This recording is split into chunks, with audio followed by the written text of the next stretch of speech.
a rare and beautiful 12-inch 78 RPM shellac record. Sir Henry Newbolt reading his poems, and this is the record that contains his most famous poem, Vitaï Lampada, The Torch of Life.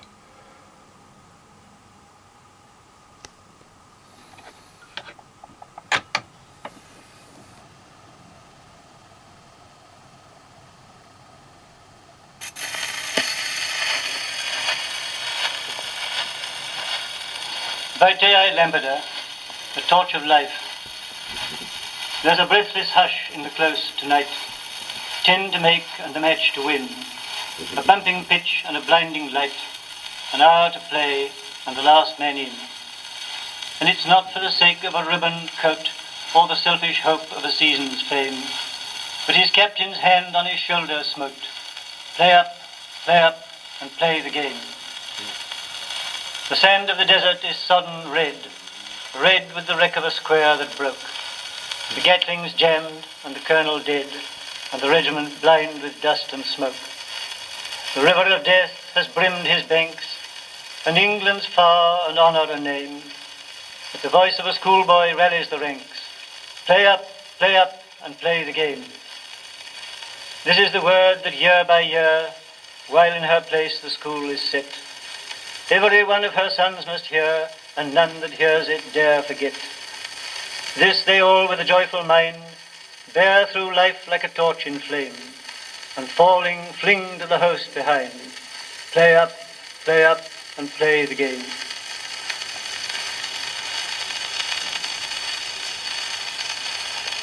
The best school of all. It's good to see the school we knew, the land of youth and dream, to greet again the rule we knew before we took the stream. Though long we've missed the sight of her, our hearts may not forget. We've lost the old delight of her, we keep her honour yet.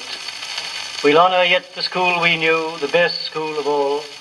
We'll honour yet the rule we knew till the last bell call. For working days or holidays, and glad or melancholy days, they were great days and jolly days at the best school of all. The stars and sounding vanities that half the crowd bewitch, what are they but inanities to him that treads the pitch? And where's the wealth, I'm wondering, could buy the cheers that roll, when the last charge goes thundering beneath the twilight goal? The men that tend the hide of us, our daily foes and friends, they shall not lose their pride of us, howe'er the journey ends. Their voice to us who sing of it, no more its message bears, but the round world shall ring of it, and all we are be theirs.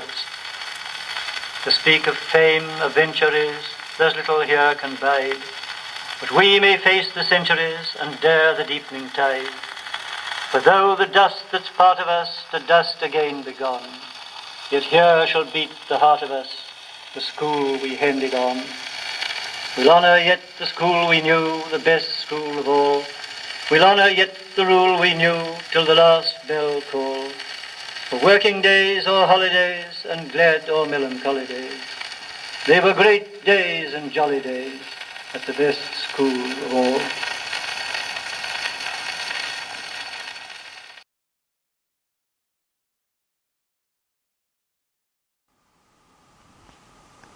Right, side 2 of this lovely and rare 12-inch 78 RPM shellac record. Sir Henry Newbolt reading his own poems, and this is the one containing He Fell Among Thieves and Drake's Drum.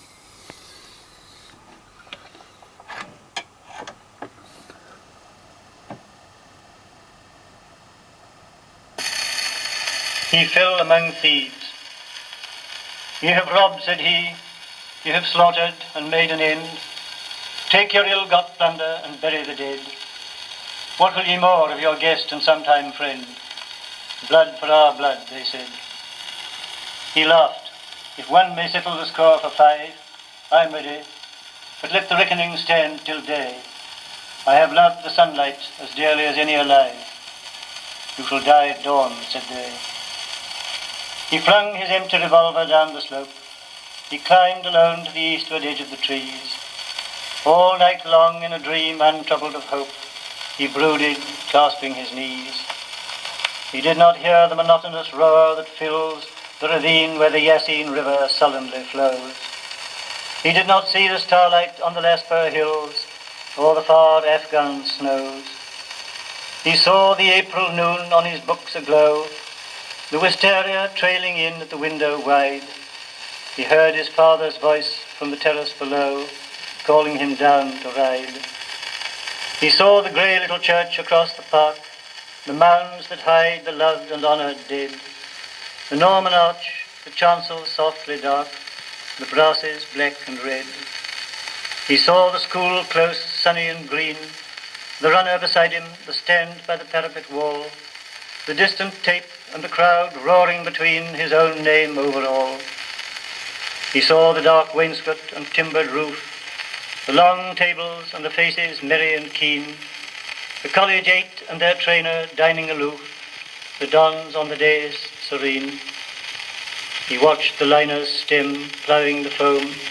He felt her trembling speed and the thrash of her screw. He heard her passengers' voices talking of home. He saw the flag she flew. And now it was dawn. He rose strong on his feet and strode to his ruined camp below the wood. He drank the breath of the morning, cool and sweet. His murderers round him stood. Light on the Lasper hills was broadening fast. The blood-red snow peaks chilled to a dazzling white. He turned and saw the golden circle at last, cut by the eastern height. O glorious life, who dwellest in earth and sun, I have lived, I praise and adore thee. A sword swept. Over the pass the voices one by one faded and the hills slept.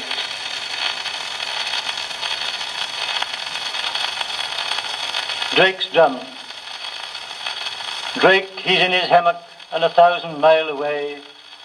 Captain not asleep in there below, slung between the round shot in Nombre Dios Bay, and dreaming all the time of Plymouth Hoe. Yonder looms the island, yonder lie the ships, with sailor lads a dancing heel and toe, and the shore lights flashing and the night tide dashing. He sees it all so plainly as he saw it long ago. Drake, he was a Devon man and ruled the Devon seas, Captain not asleep in there below. Roving though his death fell, he went the heart at ease, and dreaming all the time of Plymouth Hoe. Take me drum to England, hang it by the shore, strike it when your powder's running low. If the Dons sight Devon, I'll quit the port of heaven, and drum them up the channel as we drummed them long ago. Drake, he's in his hammock till the great armadas come, Captain not asleep in there below, slung between the round shot, listening for the drum, and dreaming all the time of Plymouth Hoe. Call him on the deep sea, call him up the sound, call him when you sail to meet the foe. Where the old trade's plying and the old flag flying, they shall find him where and wake him as they found him long ago.